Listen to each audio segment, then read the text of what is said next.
Welcome to Skills of the Future, a podcast by Perennial Talent. In this mini-series, we explore the skills and competencies needed to face the new realities of work. Welcome to our Skills of the Future podcast, and our theme for this series is HR Game Changers, skills and competencies needed to face the new realities of work. My name is Christine Lamothe. I'm president of Perennial Talent, and my guest today is Mark Jefferson. Welcome, Mark. Hi, Christine. Hi. Mark is the Director of People and Organization Development at TransLink. Mark provides leadership for overarching human resources strategy for the TransLink enterprise, while leading the development of departmental goals, objectives, strategies, plans, and policies, and budgets. He also oversees the enterprise-wide organization development function, including the development and implementation of strategies and programs in the areas of leadership, employee development, succession planning, workforce planning, employee engagement, change management, and learning management systems. You're a busy, busy guy, Mark. And he's also been Director of Human Resources at Provincial Health Services Authority and Director of Human Resources at the City of North Vancouver. In addition to that, he's also coach, mentor, and CPHR Labor Relations Committee Chair. Very impressive, Mark. We're so happy to have you on today. How are you surviving this summer of COVID? It has been a remarkable time, to say the least, I think, for everybody. And with COVID, of course, it has vaulted us into the discussion today with respect to what the changing work world looks like and what areas people have to develop for their talent internally and people personally as well, too. So it's most remarkable time. It sure is. I, as you know, live in Ottawa and decided I'm going to work COVID through this summer at the cottage, which we've had for many years, but that's been the positive side too, is giving us an opportunity to enjoy the cottage, the lake nature, which sort of, calms you and less stressful, when you're in the city. So we're not aware of that. Not a lot of animals around here wear masks, so that's good. That's good. Not with 4 legs. Yeah, exactly. So how's the world of work changed, Mark? Like, what's the impact been of more employees, working remotely? Well, this has been something that I know every employer's faced, and we've all faced it similarly and differently, and we all have different experiences, private sector, public sector, scalability, size of organization and such, but there's some common elements here. And I know from my experience since COVID started, we had our employees in mid-March, similarly to everybody else, I believe, across the country, start to work remotely where insofar as possible. And so people went home to work remotely. Some people were set up better than others to have the technology in place to have their people work there. Other people had to set cadences of work schedules for people on site and then borrowing equipment to take home. So it's been a challenge that I recognize for everybody. We were able to act quite nimbly. We were fairly well technologically advanced. And what we've been focusing on, perhaps the same as everybody else over the last few months, is employees returning to the work site. But as the pandemic continues, we know that that's not in the foreseeable future. And so we have been focusing now, taking the opportunity to leverage employee return to the work site and integrate that into future of work.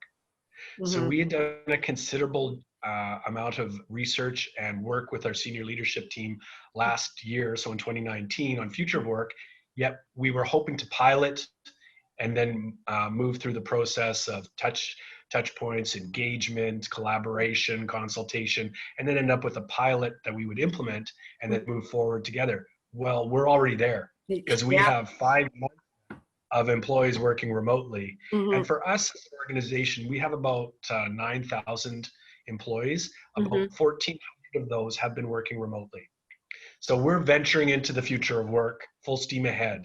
So that's definitely what have been focusing on once we've sort of gotten past the return to work, Yeah. understanding the status of the pandemic, and we need to move forward to what the future state will look like.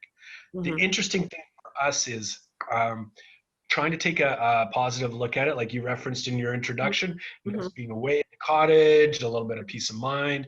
What we're trying to do is use the benefits of COVID, if there are any, to move us in a quicker state to working remotely, which is what employees have been requesting for some time. And everybody's got their own philosophy on the validity and the structure about what remote work would look like. So we're using this opportunity to outfit people accordingly and also make sure that they're well taken care of. That's on the positive side. On the other side, of course, we're very well aware that as the pandemic continues and people work remote, new for everybody. And so people don't have the remote experience that perhaps consultants have or contractors have. And what we've noticed is we have to be open to employees coming back to work who are struggling with their mental health. And so there are a lot of people have embraced remote work and say, this is just fine. It's lowered my commute. I get to see my family more. I get to walk my dog a couple of times a day. I get to do all those things that I can do working from home with commute. But we are noticing an uptick in the requests of employees, some employees, to come back to work to get that stability and get out of their residence.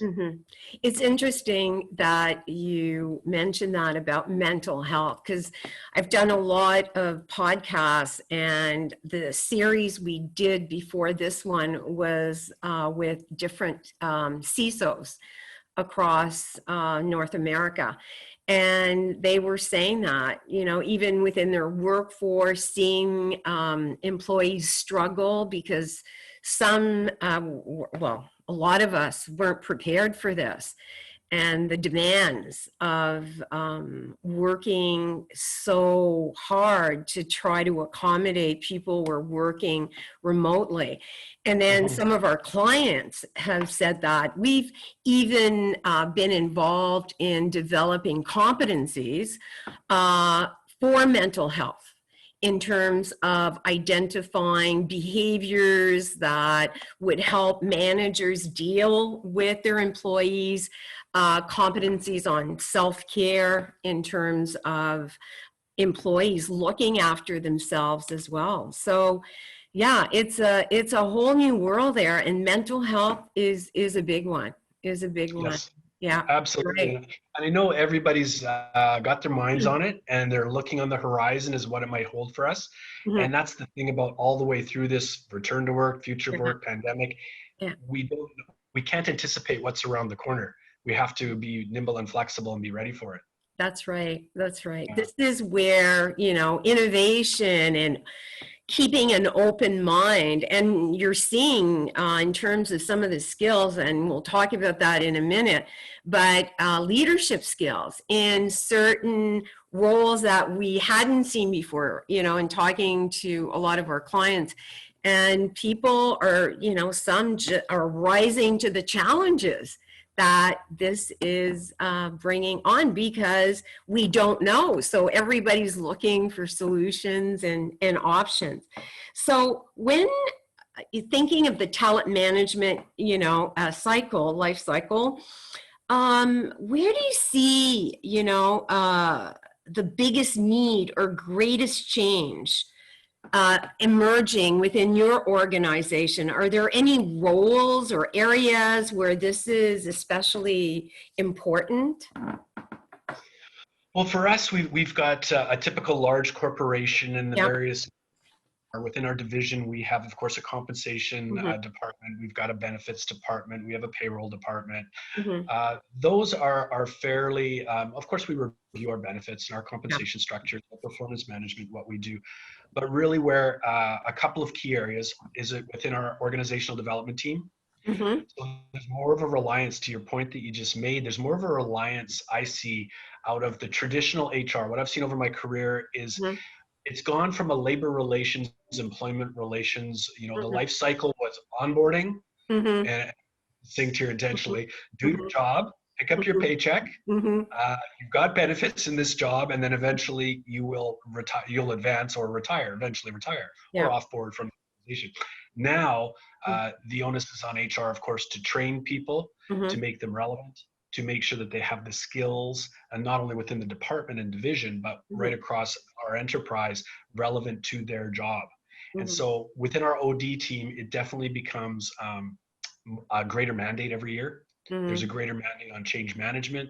There's a greater mandate with respect to our LMS system, our learning management system, and it's no more relevant than right now with people working remotely and getting access to training, upskilling, hard skills, soft skills, all those areas. And the other position I would say that we've really focused on is our HR business partners. The evolution of that position from typically just having an LR department that supported divisions, these are our frontline HR people that are interfacing with our divisions right across the enterprise. And so they have to be knowledgeable in LR, employee relations. They have to be knowledgeable in human rights codes. They have to be knowledgeable in Employment Standards Acts. They have to be labor relations code, all of the areas across, as well as what we're trying to do is train them up on the OD side, so that all questions that come through don't necessarily just come to one focal point, being the change management OD team. It can also go through by training up people and have train the trainer sessions. We can upskill our HRBPs into a little bit of change management so that they're more familiar with the stages and what the requirements are. So I would say overall from our OD department and the mandate that keeps expanding, as well as our HRBPs, they're the areas that I could consider have changed the most and created more relevancy over the past few years. Interesting, but not surprising based on what's going on. Yeah. Not surprising if one looks at their career. I referenced earlier sort of the traditional model of perhaps the 80s and 90s and such. Now we're looking at equity, diversity, and inclusion. We are looking at change management across organizations. We're looking at unconscious bias. We're looking at developing more soft skills and health and wellness initiatives that weren't there traditionally for employers in the workplace. Those were just issues that people were left to their own devices to either skill up or they weren't relevant. Interesting you say that. We just on the verge of finishing a contract on blind hiring or anonymous hiring, looking at unconscious biases as well. So there's a lot of interest that I see from some of our clients, in that area as well. And it's great that we're doing that, and there's recognition of that wider, because we take these things on as organizations and we do our research, we talk to colleagues and we network and we do those things. And always one of the challenges that I've seen is convincing other leaders, senior leaders in the organization, that this is really important. This is important work that we all need to consider. And eventually, once we go through that change management and influence, then we can get people on side, and it's a process, as you know. That's right. And, you have to demonstrate a return on investment as well, So a lot of clients are doing the research at the front end to determine, if this would make a change, in terms of looking at reducing biases, within their organization, either in terms of, for hiring or just in terms of development, changing a culture within an organization. So what skills or competency do you feel are the most important right now for your organization, or in speaking with other colleagues, within theirs? And what challenges do organizations face, when it comes to developing the right skills and competency required? You sort of touched on it, in the previous question. But yeah, what are your views on that? Well, what we've done is, overall, I think more than any time that I can recall in work history, people have to be flexible. Just that what we discussed at the beginning of this conversation about changing times, evolution of work styles, workload. We've categorized people into mobile employees, remote employees, and residential employees. So some people are categorized there. That was a starting point for us on the return to work, and that set us up for future work. So what we've done is we've actually developed and worked diligently over the last 6 to 8 months on developing enterprise leadership competencies. So Oh. we have taken the work away, and we've come up with 4 main areas where we want all of our employees in their whole work cycle to be engaged with their leaders. It doesn't matter if they're a frontline employee or a transit operator, or what we have SkyTrain attendants in our organization, or if we have people in HR or finance or engineering. We want people to be able to lead self, lead others, lead leaders, and lead an organization. And so there's a certain criteria, of course, within those. And we've done a considerable amount of engagement, as you would imagine, Yes, getting I'm buy-in from sure. all Yeah, the stakeholders yeah, in this. yeah. And so that's where we started. So those 4 areas of leadership, really the foundation of what we have. And then from there, what we look at is relationships. Tied within those domains is building bridges. So making sure that a complex organization, we have 4 companies within TransLink Enterprise, and some are more operationally driven, some are more corporate driven, but building bridges and relationships.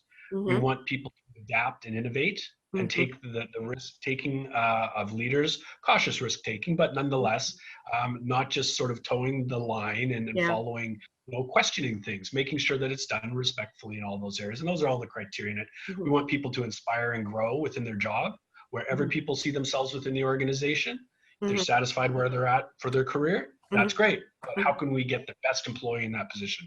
How can we develop you? How can we have people who want to career advance their careers over time? We want to set those people up well too. And we want people to make an impact. So these 4 areas feed into the leadership areas, and we have a whole host, of course, of criteria within those. So those are the areas that we're looking at. And what we have done, to take it one step further, is we're just in the presentation mode with our board and our senior leadership team of taking those leadership competencies, redeveloping our employee development plans and our performance management system, so that when we have goals and objectives at the beginning of the year coming into 2021, we'll be set up well by this time of 2021 to be actually having people engaged in those leadership competencies. And then, of course, we connect those or intersect those with management training, supervisor training, succession planning, talent management, replacement planning, and all those kinds of areas. So for us, it was a pivotal foundation for what we needed to move the other areas forward. And you're right, that's absolutely the way to go, because looking at the kinds of results, you'll be able to achieve if everybody's on board, with those kinds of competencies. And then I guess it leads to assessment. So being able to determine people's strengths, areas of improvement, as you were saying, to tie into your learning solutions. Based on there's a great deal, as you can imagine, of we call it training. It sounds more like with my dog Kaylee, but what it means is make awareness. I'll call it. It's a more polite way of phrasing it. I think having leaders aware of what their responsibilities and buy-in is. We have senior leadership buy-in across, and it's actually one of our 4 goals for 2021 is with respect to what I just referenced, and that's for all employees. So that's an opportunity for HR to ensure that senior leadership are also walking the walk and walking the talk, and they're holding it accountable. It's not just something people look at the end of the year and they go, oh yes, I have to do my performance review. Or I have to complete the performance reviews for my employees. So exactly.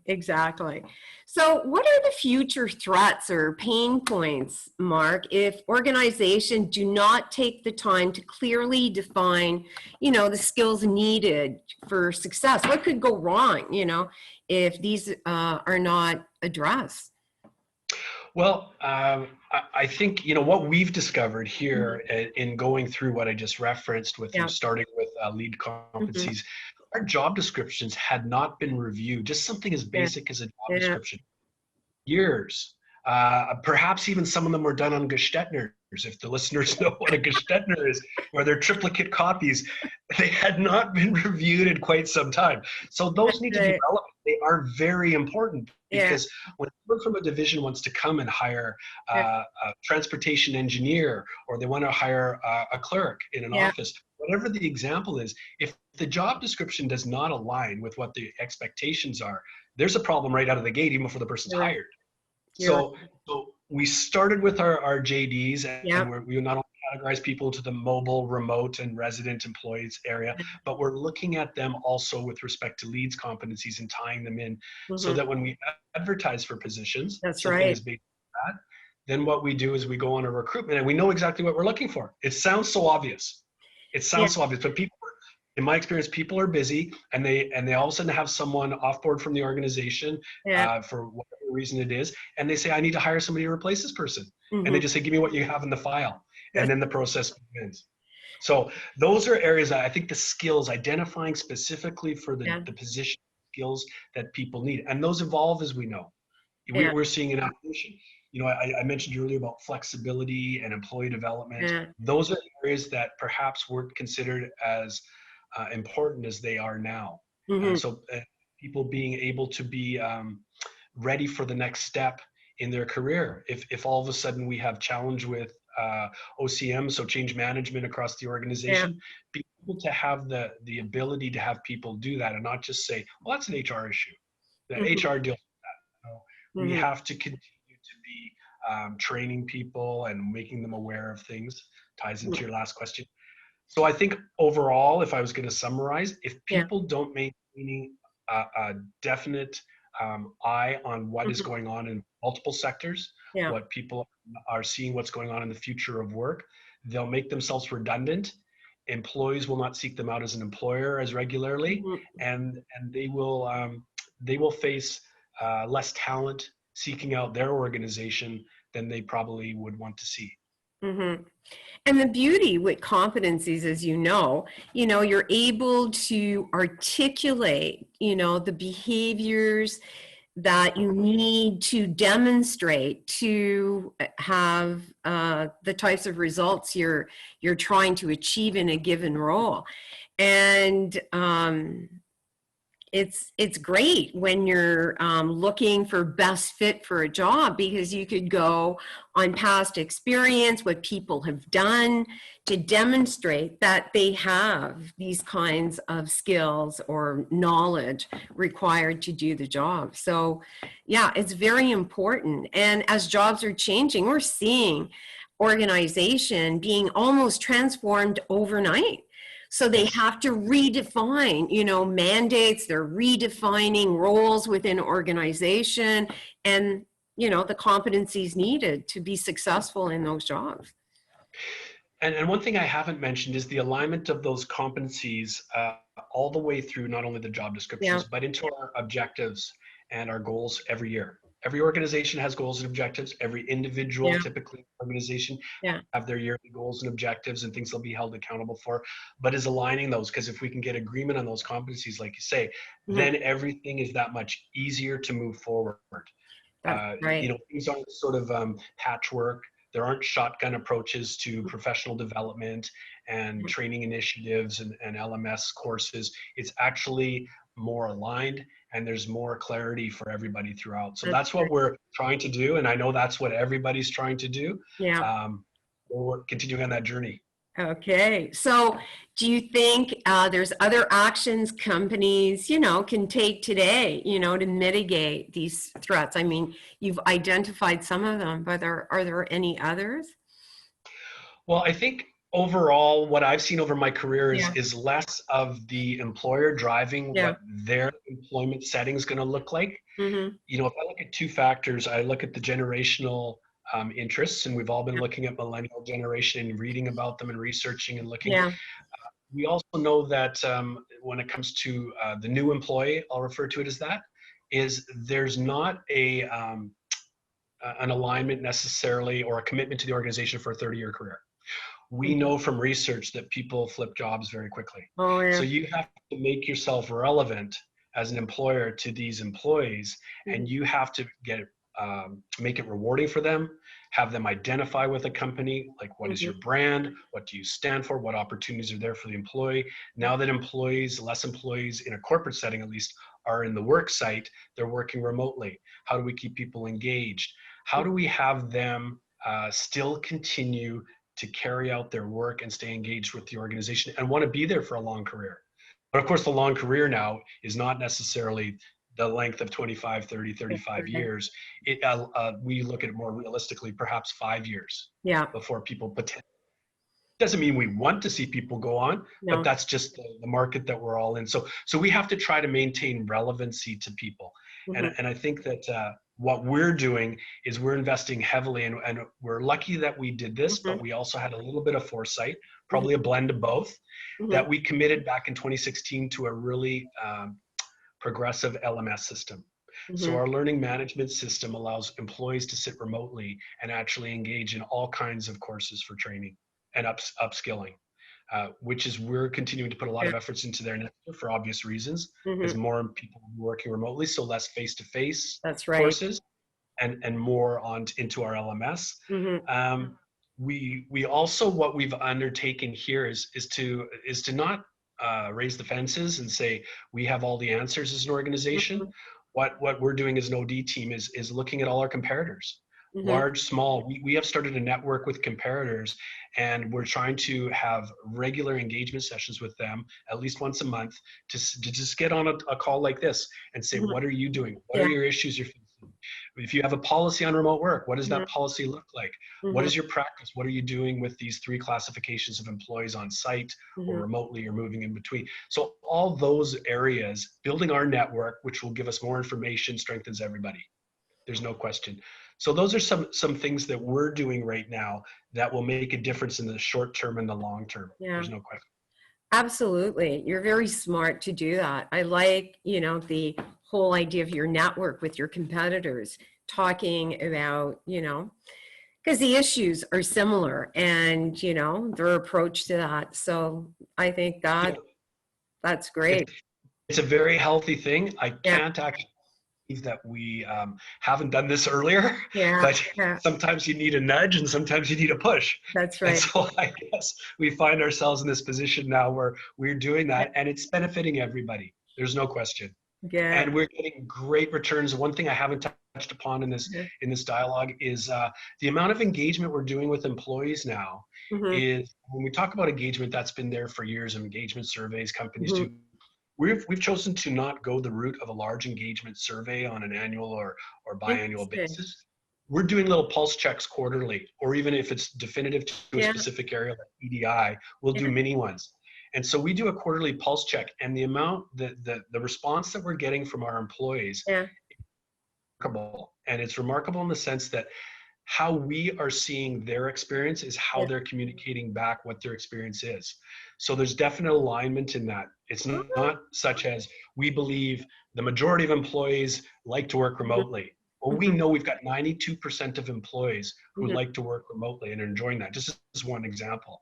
And then we know, obviously, there's a certain portion that I referenced earlier in the discussion where people are struggling a bit.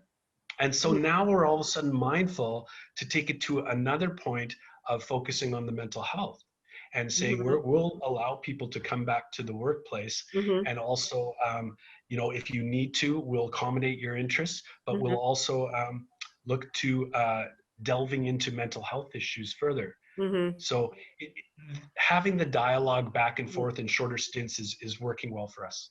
That is good. That's a very smart way of doing it, to stay, have that pulse, especially in these times, and not wait, a whole year to do that, these quarterly, check-ins that you're doing.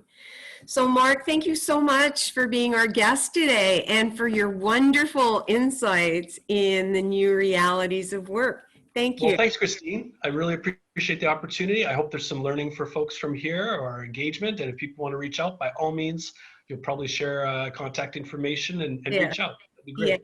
Thanks, Mark. Have a great day. Okay, Bye. you too. Bye. Bye-bye.